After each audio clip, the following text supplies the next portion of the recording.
Hey, welcome to Daily Bravo Drama. In this video, we will be talking about Tom Sandoval's wild restraining order, Vicki Gunvalson admitting reality TV ruined her marriage, some crazy DWTS backstage drama, and just a whole lot more. We'll cover everything coming up in this audio. Hey, this is Delilah.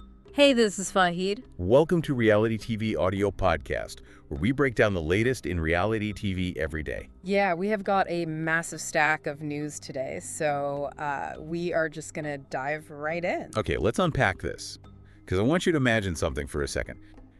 Imagine you spend years building your absolute dream house, right? Like, it's perfect. Oh, I mean, sounds great so far. Right, but there's a catch. All the exterior walls are made of two-way mirrors. So you think you're just living a normal life. You know, you're pouring your morning coffee, having a hushed argument with your spouse. It's just like standard daily stuff. Exactly, just trying to get through the day. But the reality is, thousands of people are parked on your front lawn, eating popcorn, watching your every single move, and just critiquing your choices in real time. Which is terrifying, honestly. It really is. And today, we are taking this massive stack of recent reality TV news from August 2026 to ask you, the viewer, a very uncomfortable question. Like, when does our entertainment become their destruction? Yeah, and are we the ones holding the hammer? Yeah. Because it is the ultimate modern dilemma. I mean, we've built this entire industry on observing real human lives, but we often ignore the fact that the act of observation fundamentally mutates the people being watched. Right. It's like the original sin of reality TV, which is the destruction of the foundational relationship, you know, the marriage. Oh, absolutely. I was looking at this interview with Vicki Gunvalson. She's a Real Housewives of Orange County alum, like one of the true pioneers of the whole genre.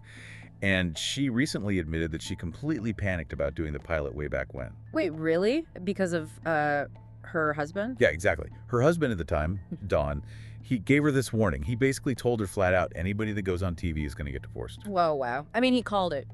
He totally called it. And looking back, Vicki says the show literally, quote, killed her marriage. Yeah, and I think the mechanics of how it kills the marriage are what you really need to pay attention to here, because Vicki noted that, you know, if a marriage is already weak, the show acts as a wedge. Right. But she pointed out something crucial. Husbands quickly realize the woman on TV isn't the one they actually married. I'm kind of struggling to understand that, though. I mean, if it's reality TV, isn't she just being herself on camera? Like, why would she be a stranger to her own husband? Well, because it's not actually reality, you know? It's a heightened, financially incentivized version of reality. Oh, I see what you mean. It's like the observer effect in physics. Yeah. When you observe a particle, you change its behavior. Reality TV requires characters to accentuate specific traits to get screen time and their paycheck. So they have to be extra. Exactly. If you are naturally a bit outspoken, the camera demands you become outrageous. You're rewarded for friction. So the spouse at home is suddenly married to this self-produced caricature. That makes a lot of sense. And, I mean, it's not just marriages taking the hit. We are seeing this completely warp modern breakups, too. Yeah. Look at Craig Conover from Southern Charm. Oh, yeah, the Paige DeSorbo split. Right. He was discussing his public split from Paige in our sources, and he pointed out that what makes a public breakup so agonizing isn't just the heartbreak. It's how other people immediately try to capitalize off that. Oh, for sure. He said people in their orbit instantly make the situation about themselves. Like, he mentioned he had personal wins post-split, you know, changing his relationship with alcohol, doing movies. But the public fallout is just weird and tough.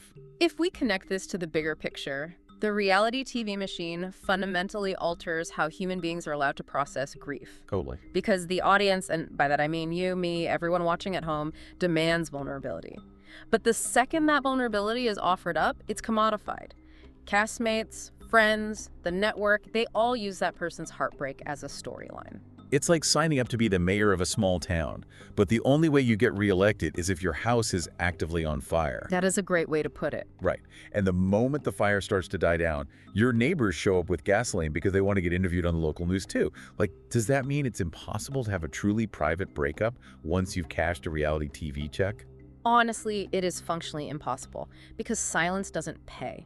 Breakups in this ecosystem are no longer private tragedies. They're strategic economic opportunities. Which brings us to the really wild stuff.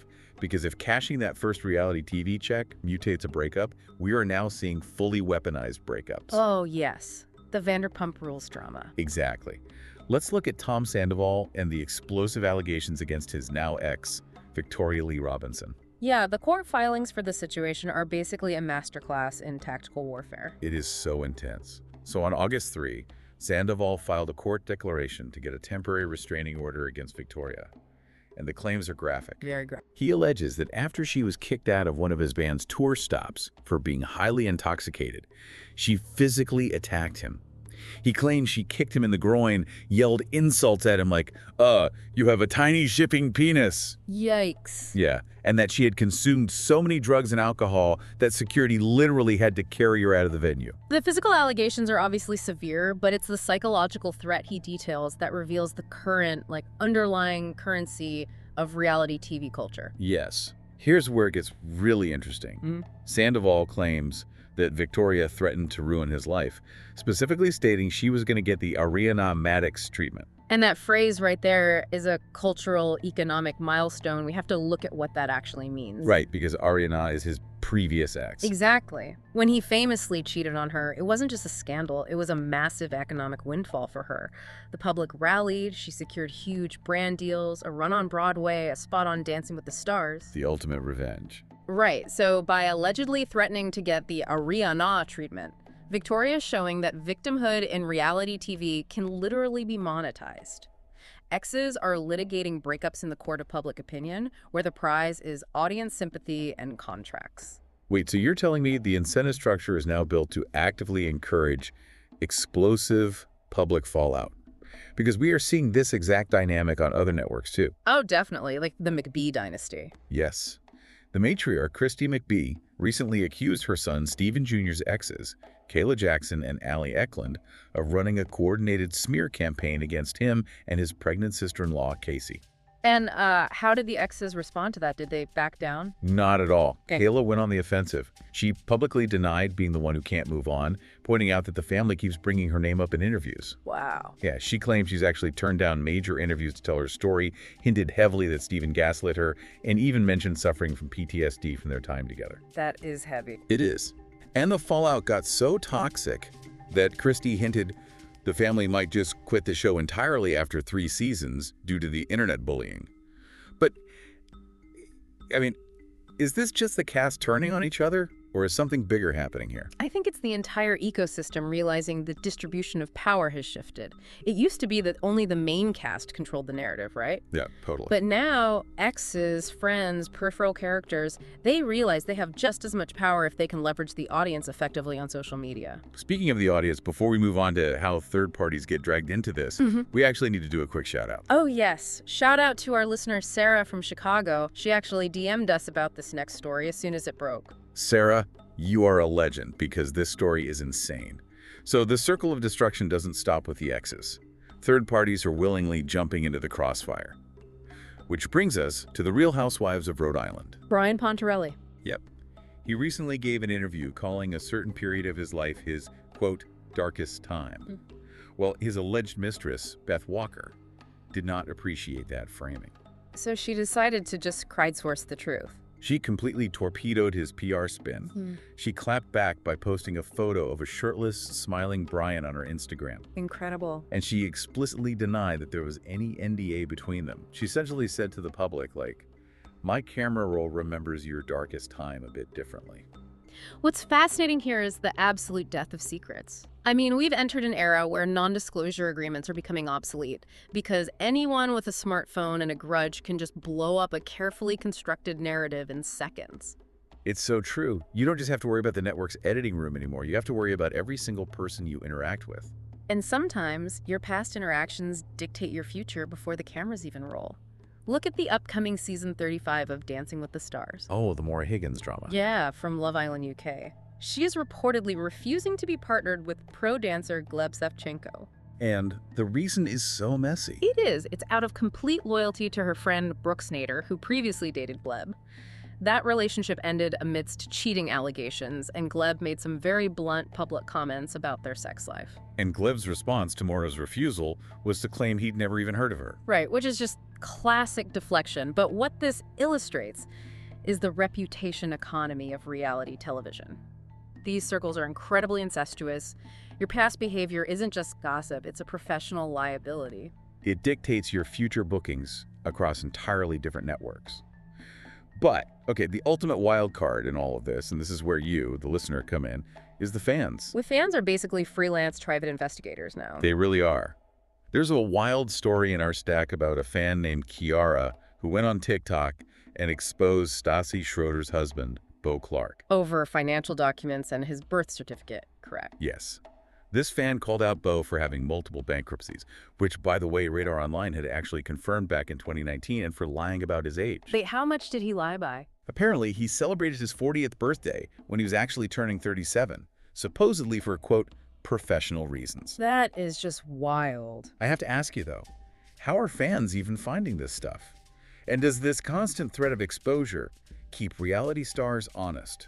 To answer the first part, fans are utilizing OSINT, open source intelligence.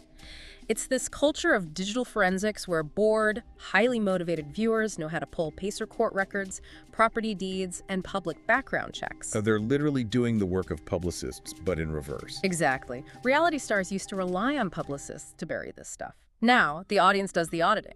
But to answer your second question, no, it doesn't keep them honest. It just makes them better liars. Basically, it's an arms race. It forces them to become hyper-vigilant, hiring crisis PR firms just to manage their dating lives, which ironically strips away the exact authenticity you're tuning in for. Yeah, that makes total sense. But sometimes the issues go far beyond PR crises and age faking. I want to pivot here, because the final topics in our stack are the most serious we are covering today. Yeah, these are heavy. We are moving from PR spin to the criminal justice system. And we just want to be clear, we are going to impartially report on the claims exactly as stated in the sources, because these involve severe allegations of abuse and real legal battles. We aren't taking sides, just looking at what's in the articles. It is a stark reminder that behind the manufactured drama we consume for entertainment, there are real human lives dealing with profound trauma. Right. We see this with Real Housewives of Beverly Hills alum Denise Richards.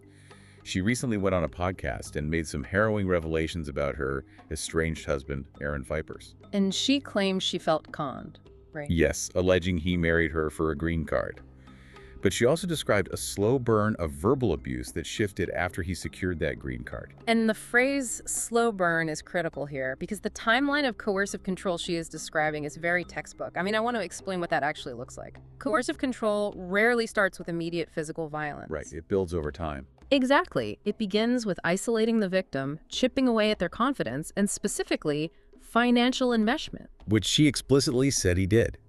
She noted that he made her doubt her own choices and offered to help with her finances. But it escalated. She detailed physical abuse, specifically recalling a terrifying incident where he gave her a black eye. That is just awful. She said she felt so beaten down, she literally didn't know how to leave. And, you're probably wondering how a wealthy, famous celebrity could get trapped in a situation like that. But the legal reality is staggering. The court order is what really stands out here. Yeah. Denise was granted a 5-year restraining order against him for domestic violence, yet she was still ordered by the court to pay him $5,000 a month in temporary spousal support. It perfectly illustrates the terrifying disconnect between the criminal justice system and the family court system. A victim can have the court recognize their abuse via a restraining order, yet still find themselves legally and financially tethered to their abuser. It's completely wild. It shatters the societal illusion that wealth and public visibility offer any real protection from domestic violence. And society's reaction to victims is another massive part of the problem. We see this with another RHOBH alum, Anne-Marie Wiley. She recently issued a powerful statement responding to ex-NFL player Emmanuel Acho. Yeah, he made some comments online. Right. Acho publicly called Anne-Marie, quote, dumb as hell, because she had previously praised her husband, Marcellus Wiley, in public. We have to provide the context here, though. Marcellus was recently arrested for domestic violence and accused of rape by Anne-Marie herself. Yes. Furthermore, he faces sexual assault claims from 4 other women. Right. And Anne-Marie fired back at Acho's comments, explaining exactly the psychology of why victims of domestic violence stay, why they normalize the behavior, and why they tolerate abuse. Which is such an important perspective to hear. It is. She said they do it to protect their children and navigate impossible, dangerous situations. She called men like Acho sick for perpetuating the shaming of victims. She pointed out that making excuses for abusive men and mocking the victims is exactly why women are terrified into silence. It highlights a deep flaw in how we, as a public, consume these stories. Society constantly demands this perfect victim behavior. We want victims to act perfectly logical in utterly illogical, traumatizing situations. Which just isn't how trauma works. Not at all. The reality of trauma bonding means a victim might smile for a camera or praise their abuser publicly just to keep the peace and survive the day. But when they finally escape and speak out, the public weaponizes those survival tactics against them. And the collateral damage of these environments doesn't stop with the couples. It extends directly to the children. Like the sources briefly touch on Nene Leake's son, Bryson Bryant. Yeah, the Gwinnett County situation. Yeah, right. He was jailed again on July 24 for contempt of court. This follows a previous arrest involving fentanyl, where he actually gave the police his younger brother Brent's name to try and avoid trouble. When you look at this entire heavy section, you see the true cost of the genre. Reality TV takes the darkest human experiences, coercive control, addiction, the criminal justice system, and packages them as easily consumable entertainment. Yeah. But the show continues long after the cameras pack up. The trauma has devastating, multi-generational consequences. So what does this all mean? We started this deep dive talking about the petty squabbles of age faking and the monetization of the RHORI treatment, and we've ended up staring at the grave realities of domestic violence and legal battles. It's a massive spectrum. It really asks a lot of us as viewers, like, how are we supposed to process real-world trauma when it happens to people we are so conditioned to view as mere characters on a screen? That is the core tension you really have to sit with. We constantly demand authenticity and raw reality from these stars. We want them to bleed for our entertainment. But when they actually give us their absolute darkest moments, the exposure often breaks them completely. It's a lose-lose for them. It really is. And while we've spent all this time looking at what this does to the stars and the adults in their orbit, here's a final thought to leave you with. What happens in 5 to 10 years when the children of these reality stars come of age? Oh, wow. Yeah. We are looking at a generation of kids who had their worst family traumas, divorces, and struggles monetized for ratings without their consent. Will the next era of reality television just be a wave of massive, unprecedented lawsuits against the parents and networks who sold their childhoods? That is a chilling thought, but honestly, probably inevitable. Thank you for joining us on this deep dive. Keep questioning the narrative behind the headlines, and wait until you hear what's dropping tomorrow about a certain New Jersey housewife's leaked text messages. You are not going to want to miss that. It's going to be crazy. Take care, everyone.